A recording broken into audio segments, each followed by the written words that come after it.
Hare Krishna. Welcome everyone to this morning Srimad Bhagavatam class. We're reading from Canto 3, Chapter 14, titled Pregnancy of Diti in the Evening, and verse number 25. Before we read, we recite the invocation. Om Namo Bhagavate Vasudevaya. Om Namo Bhagavate Vasudevaya.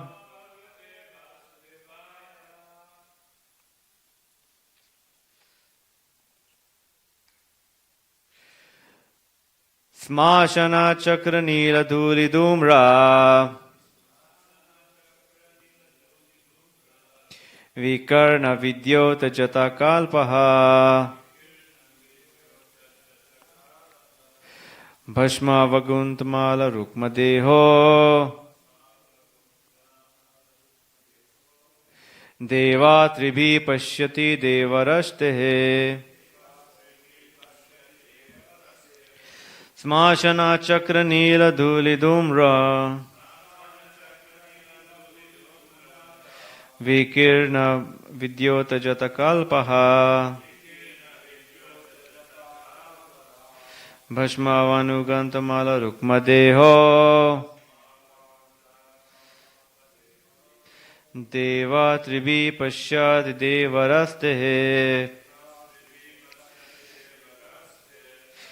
Smashana Chakra Nila Dhuli Dhumra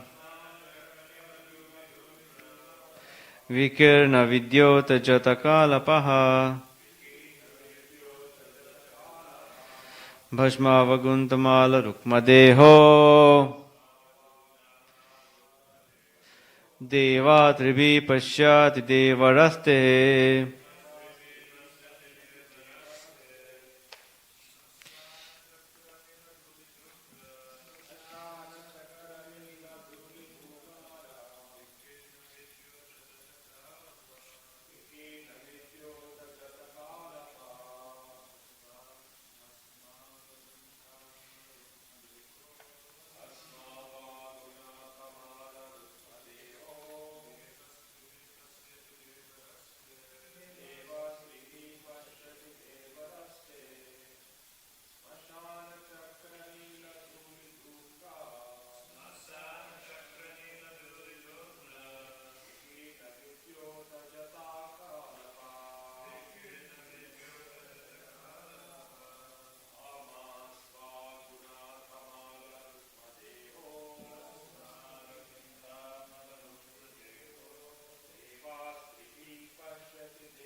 Word for word translation.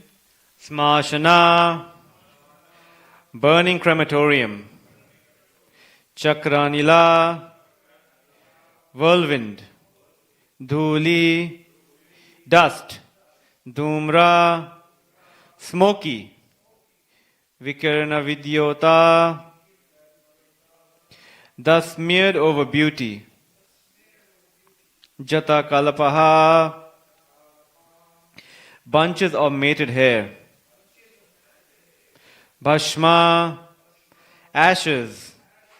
Avagunta, covered by. Amala, stainless. Rukma, reddish. Deha, body. Devaha, the demigod. Tribihi, with 3 eyes. Pashyati, sees. Devara, younger brother of the husband. Te, your. Translation and purport by His Divine Grace Srila Abhay Charanavinda Bhakti Vedanta Swami Srila Prabhupada. Srila Prabhupada ki. Translation. Lord Shiva's body is reddish and he is unstained, but he is covered with ashes. His hair is dusty from the whirlwind dust of the burning crematorium. He is the younger brother of your husband, and he sees with his 3 eyes. Purport. Lord Shiva is not an ordinary living entity, nor is he in the category of Vishnu or the Supreme Personality of Godhead. He is far more powerful than any living entity up to the standard of Brahma, yet he is not on an equal level with Vishnu. Since he is almost like Lord Vishnu, Shiva can see past, present and future. One of his eyes is like the sun, another is like the moon, and his third eye, which is between his eyebrows, is like fire. He can generate fire from his middle eye, and he is able to vanquish any powerful living entity, including Brahma. Yet he does not live pompously in a nice house, etc. Nor does he possess any material properties, although he is master of the material world. He lives mostly in the crematorium, where dead bodies are burnt, and the whirlwind dust of the crematorium is his bodily dress. He is unstained by material contamination. Kashyapa took him as his younger brother because the youngest sister of Diti, Kashyapa's wife, was married to Lord Shiva. The husband of one's sister is considered one's brother. By that social relationship, Lord Shiva happened to be the younger brother of Kashyapa. Kashyapa warned his wife that because Lord Shiva would see their sex indulgence, the time was not appropriate. Diti might argue that they would enjoy sex life in a private place. But Kashyapa reminded her that Lord Shiva has 3 eyes, called the sun, moon and fire, and one cannot escape his vigilance any more than one can escape Vishnu. Although seen by the police, a criminal is sometimes not immediately punished. The police wait for the proper time to apprehend him. The forbidden time for sexual intercourse would be noted by Lord Shiva, and Diti would meet with proper punishment by giving birth to a child of ghostly character or a godless impersonalist. Kashyapa foresaw this, and thus he warned his wife Diti. Om Ajnanatimirandasya Gyananjana Shalakaya Chakshurunmilitam Yena Tasmai Shri Guruve Namah Shri Chaitanya Manovishtam Sthapitam Yena Bhutale Swayam Rupa Kadamayam Dadati Swapadantikam Vandeham Shri Guru Shri Yuta Padakamalam Shri Gurun Vaishnavam Cha Shri Rupam Sagrajatam Sahagana Raghunatan Vitam Tam Sajivam Sadvaitam Savadutam Parijana Sahitam Krishna Chaitanya Devam Shri Radha Krishna Padam Agana Lalita Shri Vishakanvitam Cha He Krishna Karuna Sindhu Dina Bandhu Jagatpate Kopesha Gopika Kanta Radha Kanta Namostute Tapta Kanchana Gaurangi Radhe Vrindavaneshwari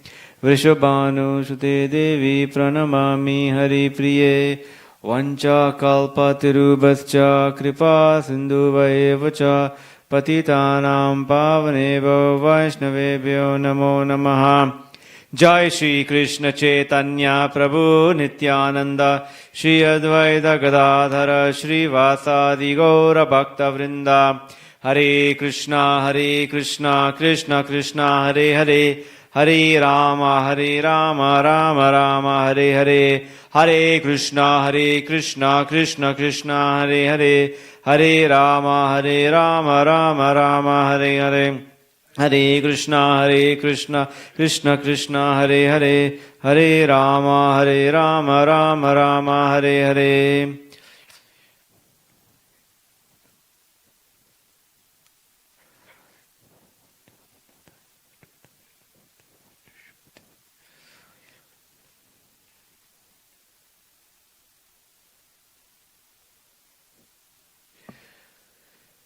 Hare Krishna.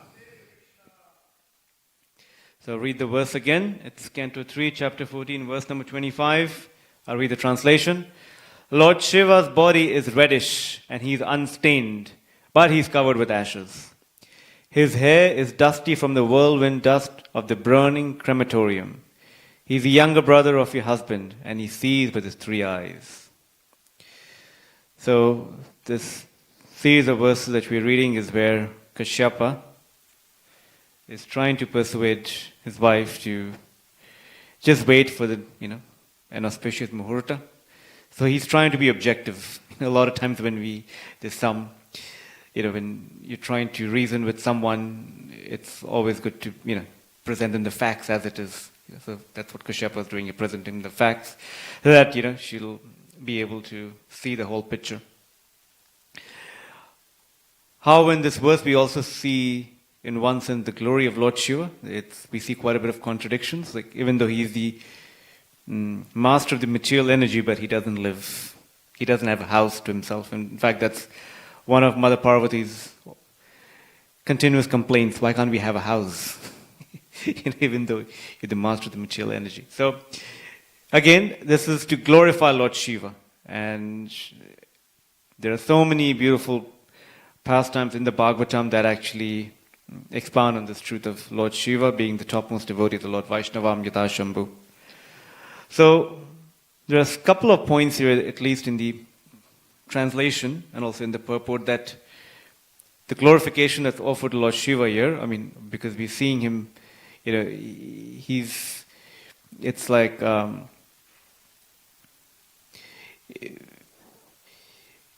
all of the people that are aspiring for material benedictions, they go offer him worship, and he's quick to give them the benedictions, but yet he doesn't himself really take advantage of it, because he doesn't want. He wants to lead people to the right path, which is devotion to Vishnu. So he acts in such ways that naturally one will question that if you're the master material energy, why aren't you yourself living pompously? So, similar story we see with Babaji Maharaj. That how he was such an exalted Vaishnava, but in terms of cleanliness, like chanting right next to, a place that was filled with stool and urine, just to evade, those materialists, for them to come. Because the moment they saw a personality just sitting there, they just feel like, oh, maybe we should, they would have a change of thought. But again, these personalities are transcendental, and they behave in such ways just so that the common masses don't disturb them. But again, their heart is full with Krishna Prem. So there are a couple of lines here, a couple of points here mentioned in this purport, to which there's a chapter in the Bhagavatam in the next canto, in the 4th canto, where Prajapati Daksha is actually, he's criticizing Lord Shiva, but in the purport, Srila Prabhupada says actually, if you decipher through those words, he's actually glorifying Lord Shiva. So he says, if you refer to canto number 4, chapter 2, in one of the verses, in fact, in the very first verses, Daksha, because I won't reiterate the pastime here, but Daksha is upset with Lord Shiva not offering him any respect. And he says, Shiva has polluted the path of gentle manners and is a shameless person. And in that purport, Srila Prabhupada, the word that Srila Prabhupada deciphers is Nirapatrapa. The context to which Daksha is referring to, one whose progress is stunted, meaning, this person is just not going anywhere. But on the other hand, the other context that Srila Prabhupada elaborates in that purport itself is, one, that person for who approach that have no shelter. So here we see there are ghosts in the previous verse, in the Srimad Prabhu was reading yesterday. There are various species which we'll be referring to later, ghosts, spirits, goblins who have no other home, who have no other shelter because they've been deprived of a body, but they take shelter of Lord Shiva. So that's the context that actually, so in one sense, Daksha is criticizing him, but that same word is actually can be used as a glorification. And then the other, just following along in the same chapter, in verse number 14 and 15, which I'll read now, what Daksha says about Lord Shiva. He lives in filthy places like crematoriums, and his companions are the ghosts and demons. Naked like a madman, sometimes laughing, sometimes crying, he smears crematorium ashes all over his body. He does not bathe regularly, and he ornaments his body with a garland of skulls and bones. Therefore, only in name is he Shiva, or auspicious. Actually, he is the most mad and inauspicious creature. Thus, he is very dear to crazy beings in the gross mode of ignorance, and he is their leader. So, today we'll just take an opportunity to discuss a little about Shiva Tattva. Just last week was Shivaratri. There are many interpretations of many meanings of that day, but one that's accepted mostly in the Vaishnava theology is at the night when Lord Shiva marries Parvati. So, I was listening to a really good seminar by Radha Vinod Prabhu where he was glorifying Lord Shiva and giving so many references to who Lord Shiva actually is. And he started off by saying that how, if you refer to 8th canto, chapter 7, where Lord Shiva drinks poison, in verse number 22, Srila Prabhupada writes how he refers to the verse in the Gita where Krishna says, Aham bija pradapita, I am the seed-giving father of living entities. In that purport, Srila Prabhupada writes, actually Krishna, or in fact, the actions are performed by Lord Vishnu through Shiva. So actually that Aham Bija Pradapita is actually Lord Shiva.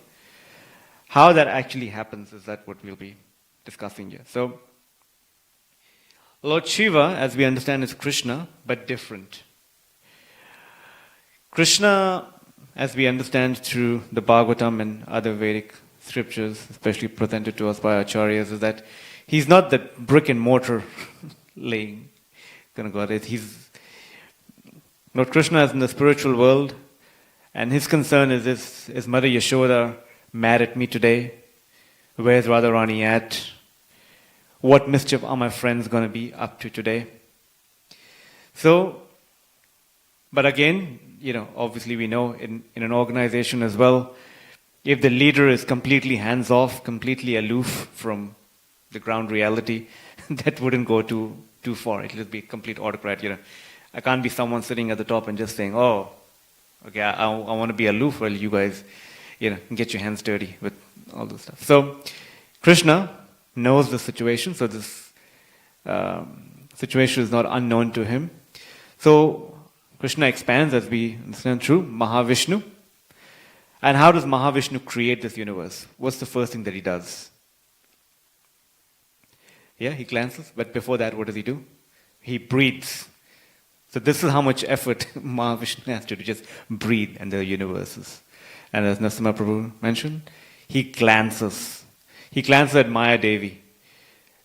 And that glance, the moment that glance takes place, he glances at Maya Devi, that Mahavishnu becomes Mahadev. That's as much interaction Mahavishnu has with the material energy. Just that glance and that. And then there's Shambhu. It's described in the Brahma Samhita. So there's a analogy that's given in the Bhagavatam of milk and yogurt. Now, are they the same? How are they the same? They're both dairy. But they're not the same. You can't use the recipe.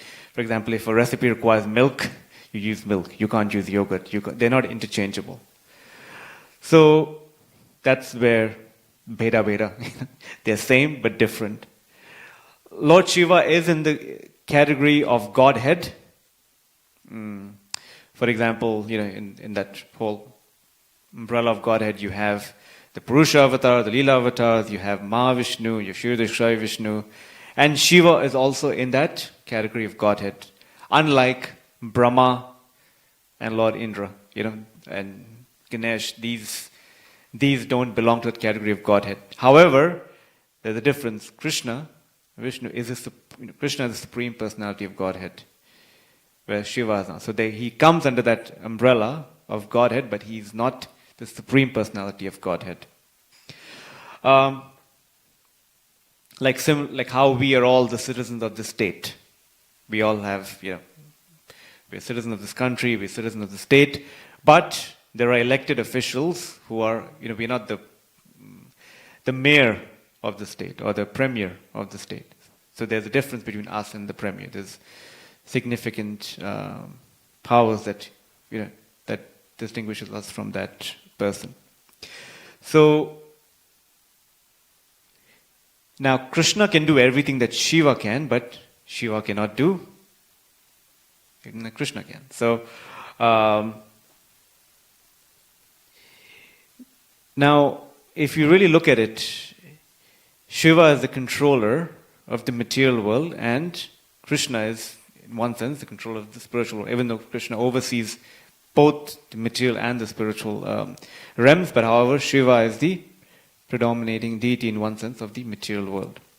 So, to really ask for a better material condition, Lord Shiva is usually the preferred personality to go to.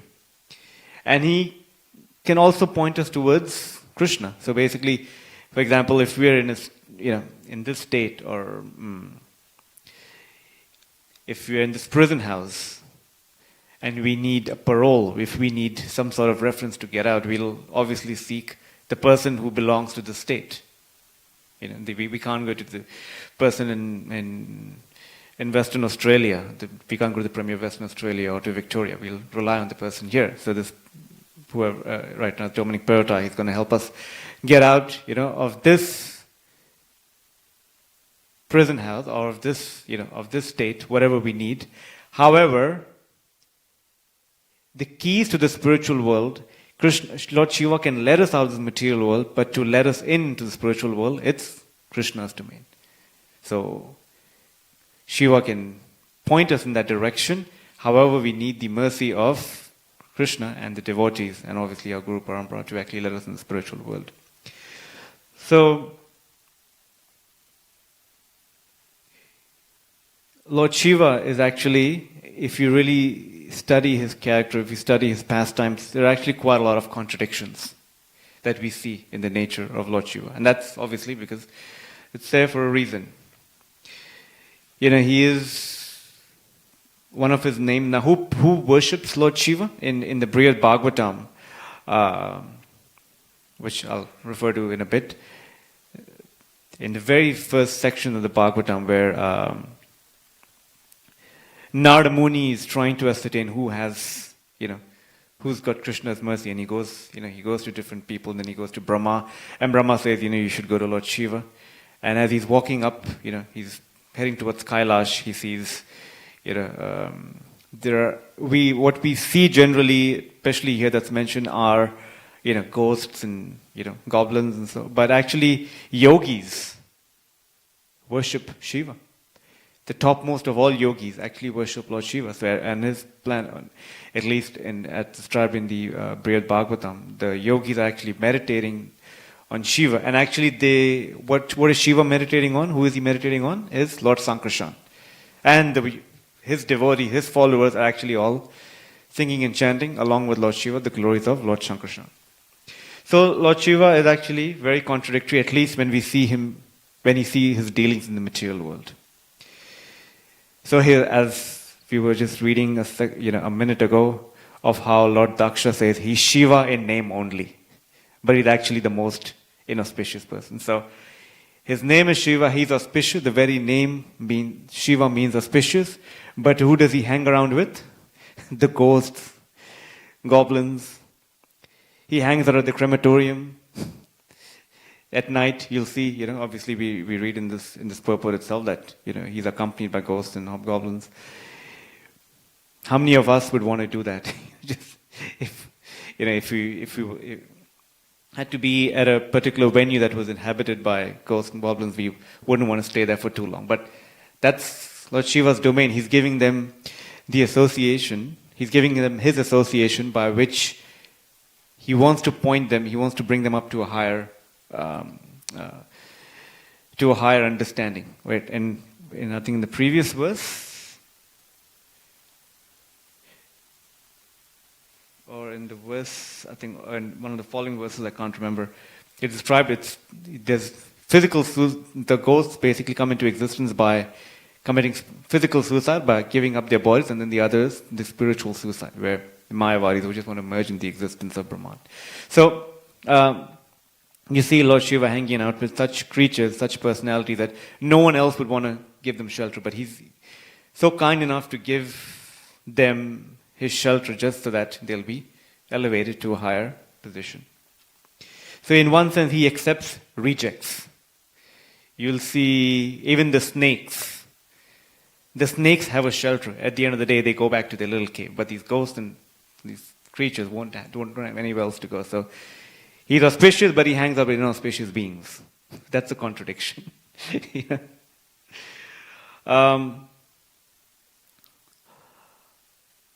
He destroys, one of his main functions is to destroy.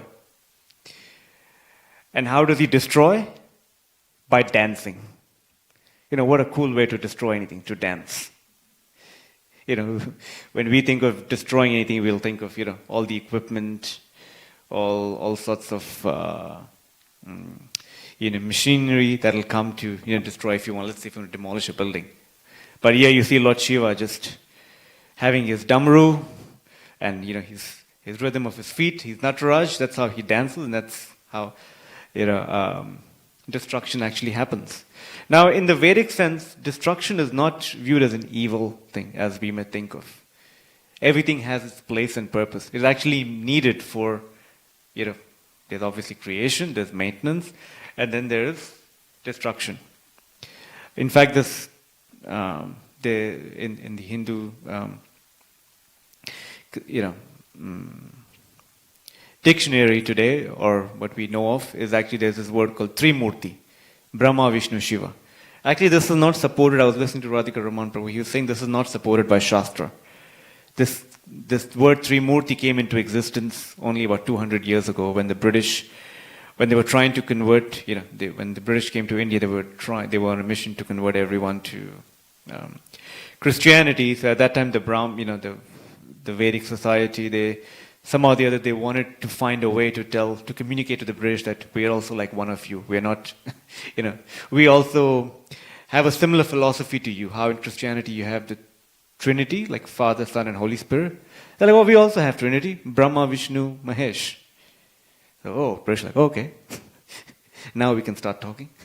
So, but again, you'll find this word Brahma, Lord Vishnu, and Shiva in the Vedic text, but it's not in the context of what we find it today, that's commonly used in the in the Hindu circles, because the root of it was actually, it's not supported by Shastra.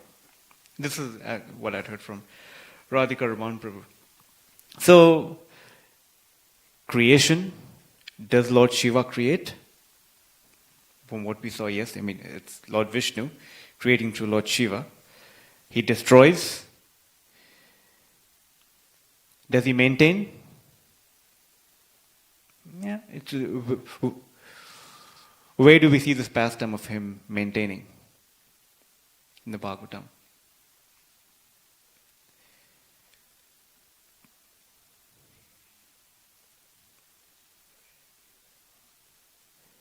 Yeah, yep, and also in the churning of Halla, when he was asked to drink up the poison. Actually, interestingly, as I was hearing this talk, and he said that Prabhu was mentioning how during this pastime, even though Lord Vishnu is helping from start to finish, he becomes, he comes as Kurma, then he's helping them lift the mountain, place them there. When the poison is there, Lord Shiva is like, no, Lord Vishnu is like, no, not me. You go to Shiva. That's his domain. Anything to do with problems in the material world, you go to Lord Shiva. He's got snakes around his neck. He knows enough about poison that he can actually help you in this regard. So they go to Lord Shiva, and Lord Shiva, being so magnanimous and merciful, he drinks up the poison, and obviously, as we see that his throat becomes completely bluish, by which he's given the name Nilakanta. So we see contradictions. He's got, he's auspicious, but he hangs out with inauspicious beings. He's the master of the material energy, but yet he himself doesn't live pompously. He doesn't, in fact, he doesn't even have his own house. I'm not sure, but if the story is supported by Shastra or not, but I'd heard it somewhere, but anyway, I'll just say it, that he was, anyway, let's just keep it aside. But the point is that he is the master of material energy, yet he himself doesn't have a place. And he is the topmost of all yogis.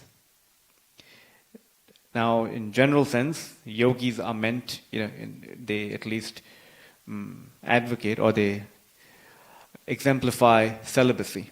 But he is actually married. He has a wife. He's the topmost of all yogis. So again, that's also another contradiction that we see. And he is Ashutosh. He can be very easily pleased, yet at the same time very easily angered.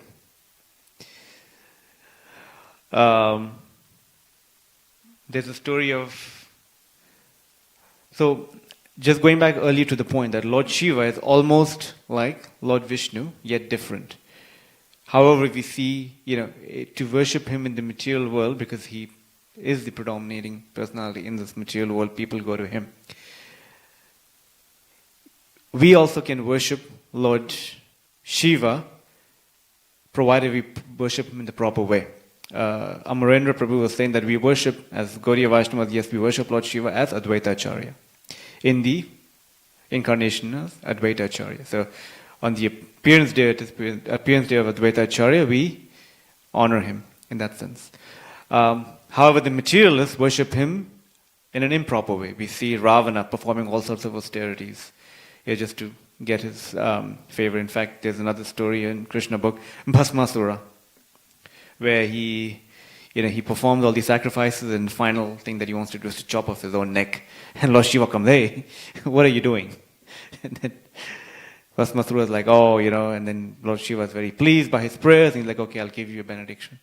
And what's the benediction that he has? So this whole form of worship, just cutting, causing pain to your body is so demoniac, and that's, we see in chapter 17 of the Bhagavad Gita, there are religions or the worshippers in the different modes. So he says, actually, I would like a benediction that whoever head I touch, it'll go away. So, for example, elders, if they see their subordinates, they put their hands on their loved ones as a form of affection. The teacher does that, for the students. So here you have a demon just saying, whoever had a touch, I want it to be got off. And Lord Shiva, Ashutosh, he's very pleased. He gives them the benediction. And Bhasmasura says, I need a trial. Let's try this out. And then Lord Shiva is running around because he knows very well that he's given this benediction. This benediction is as good as him, that it can actually cause harm. Then he goes to Vishnu. And Vishnu takes the form of Mohini Murti. He tells Bhasmasura, actually the Shiva, sometimes he says something, you take him seriously sometimes and sometimes don't. So, how can you even think of such a thing? Well, why don't you just try it out on yourself? And then he puts his hand on himself and there you go. So this is the mentality of the demons, that they don't think. So even for us as devotees, so the proper way to worship him is described in the Brahma Samhita, where if you actually, and Prabhu was pointing to Brahma Samhita, actually in the Brahma Samhita we have all these prayers for all these different devatas, Suryadev. It all comes to the point of them being these servants of Krishna. So that's the proper way to worship Lord Shiva, is being the topmost devotee of Lord Krishna. And this goes on describing that's what pleases him the most. In the Brihad Bhagavatam, when Narada Muni is approaching Lord Shiva and when he's seeing from a distance how Lord Shiva is fully absorbed in his worship on his deity, Sankarshan, along with all of his followers, they're all dancing. He approaches Lord Shiva and he starts glorifying him, and Lord Shiva is like, oh no, just stop it. I don't want to hear it any further. And then Narada Muni then finds a way to, to again bring him back, just saying, oh, no, this is it. And then Lord Shiva says, and it clearly shows, as devotees, when someone comes to offer some glorification, we generally, as it is customary, we should offer that glorification to our spiritual master and to the Guru Parampara. And there's obviously, if we are a bit more further, we'll offer, we'll acknowledge it, but at the same time we'll say, oh, actually, you know what? This devotee is doing so much more better service than me. This devotee does, you yourself, work so hard in so many ways. I really want to be inspired in that way. So it's not just a sentiment, it's the detail. In fact, I was remembering once His Holiness Tamal Krishna Maharaj said that love is in the detail and not the sentiment. A lot of times we get carried away by the sentiment, but it's actually in the detail. So here Lord Shiva is actually telling Narada Muni, actually I'm not the topmost recipient of Lord Krishna's mercy. You see, I've committed so many offenses against him, and yet he always doesn't, he always forgives me. There's so many times he's saying, or Shiva saying that Lord Krishna is taking benedictions from me. How ashamed am I for that? Yet, and this is such a big offense, but yet he always forgives me. Then he says, how can you, he tells Narada Muni, how can you compare me, the root of all pride, he's pointing to himself, Lord Shiva, to the Lord of prideless sages. So Lord Shiva in this material world presides over the quality of ahankara, false ego. So whoever worships Lord Shiva, gains this, is somehow or the other enriched in this quality of ahankara. Oh, I'm the topmost controller. So Lord Shiva is saying, I am the root of all pride. That means because I preside over ahankara, how can you compare me to the Lord of prideless sages, those that have no pride at all? So again, we see Lord Shiva, even though he's speaking like that, but deep in his heart, he's actually glorifying Krishna. He's trying for ways, in whatever that's offered to him, he's saying, no, I'm not worthy of it.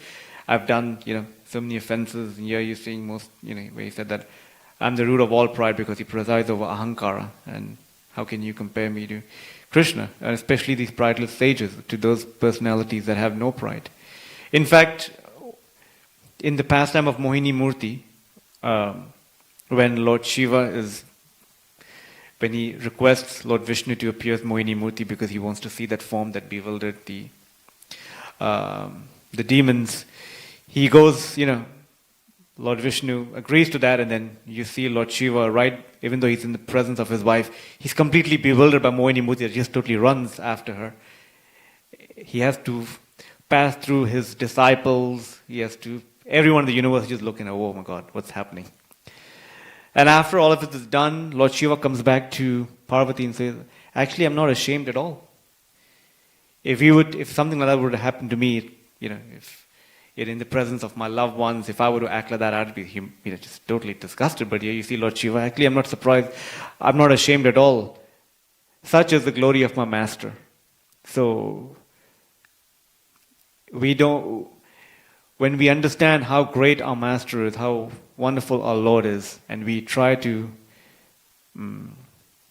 glorify them in every aspect, that's actually true humility. When we use every opportunity to glorify them. So that's Lord Shiva. Again, he's a lot of contradictions, but again, that's there because he himself, he's acting in such a way just to point us towards Krishna. So I'll end there. If anyone has any questions or comments, reflections. Yes, Prabhu. Hare Krishna.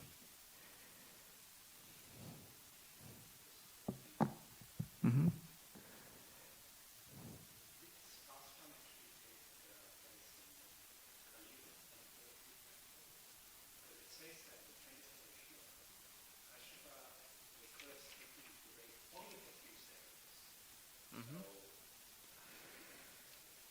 See, asking if this happened in Kali Yuga. In the earlier, what's going to happen if you see in the following chapters, it'll lead to the appearance of Hiranyaksha. And from what we understand is that this Hiranyaksha happens during the Chakshusha. I'm getting mixed up between the two Manvantras. But from what at least I can see here, this is not there's no mention here of Kali Yuga at all. Unless I've missed something, but from what I can see, there's no mention of it in Kali Yuga. But between the two Manvantras, because there is earlier in the chapter or earlier in this pastime of appearance of Lord Varaha, there is two appearances that are described. One is the appearance of him in the Swayambhuva Manu Manvantra and then the Chakshusha Manvantra. So from what I can, at least for myself, what I can see this is heading towards is the appearance during the Chakshusha Manvantra. But I don't see, unless there's somewhere that's mentioned here of which yuga actually happened. All I know is Srila Prabhupada will always say Hiranyaksha, Lord Brahma is the first demigod and Hiranyaksha is the first demon. So, and usually they say in the Satya Yuga, demons and demigods were in two different planets, or two different planets. In the Treta Yuga, they are actually on the same planet but in two different countries. In Dwapara Yuga, they're in the same country itself. And in Kali Yuga, they're actually in the same person itself. So, that's my... Yep, from the 8th canto, from the 4th canto, 2nd chapter.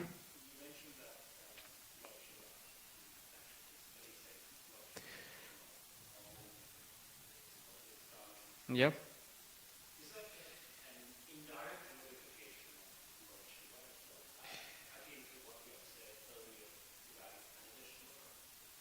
Yes. Let me see this here. Yeah, it's... Now, somewhere that I've heard, again, I can't remember the reference, but the skulls that he's wearing on his... Or actually the skulls of Vaishnavas. So, I can't remember the reference, but do you... Yes.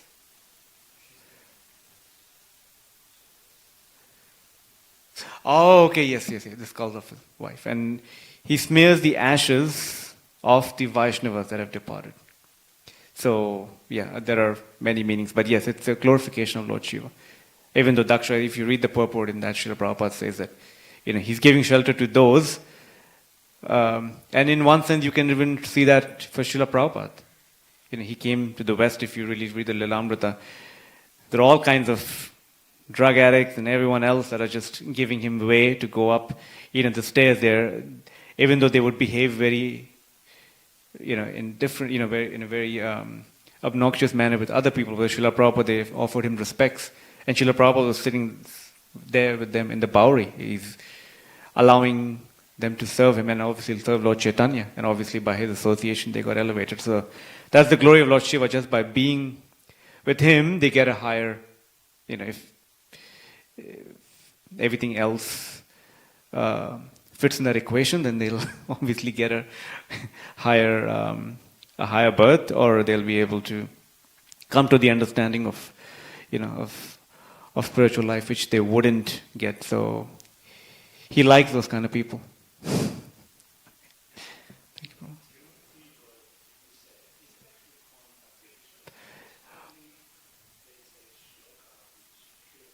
Yeah, so the Trimurti idea that's floating around, especially in the modern day Hindu society, is coming. The root of it is from the British. What happened with the British was that because they came with the idea of just dismantling the whole Vedic philosophy, and everything they say is just just idol worship. Everything that you're doing doesn't really fit in the bigger picture. The Brahmanas or whoever it was at that time, they basically say, oh, actually, we are actually like one of you. Our philosophy is also similar. You say that they're the Trinity, the Father, Son, and the Holy Spirit. Similarly, we also have Brahma, Vishnu, Shiva. So they were trying to draw parallels between them and Christianity, just for that, they can be accepted to some extent. But again, it's not supported by Shastra. What we see is, again, we see Lord Vishnu oversees the mode of goodness, Lord Brahma oversees the mode of passion, and Lord Shiva oversees the mode of ignorance. And we see some reference of it in there, but that idea by which we understand Trimurti today, the root of it's actually not supported by Shastra. Okay. Anything else? Mantra Srimad Bhagavatam ki, Srila Prabhupada ki, Ita Go Premanandi, Srila Prabhupada ki jai.